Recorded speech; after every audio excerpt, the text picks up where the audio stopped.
Bora fazer um lanche com a gente. Na verdade, um lanche comigo, né? Inclusive, já estou aqui na parte da mesa, porque realmente é aqui que estão as coisas do lanche que nós vamos fazer. O lanche de hoje é hambúrguer. Olha só.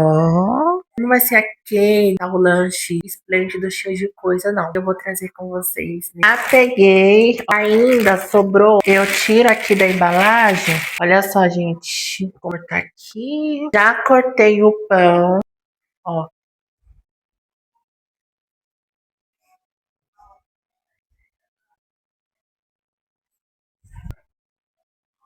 Olha só como é que ficou. Tá bem quente, gente. Agora eu vou colocar um suco. Aqui está o suco. Esse aqui é da marca Frutac. Servidas. Bora experimentar pra ver? Tá quente, gente. Muito bom.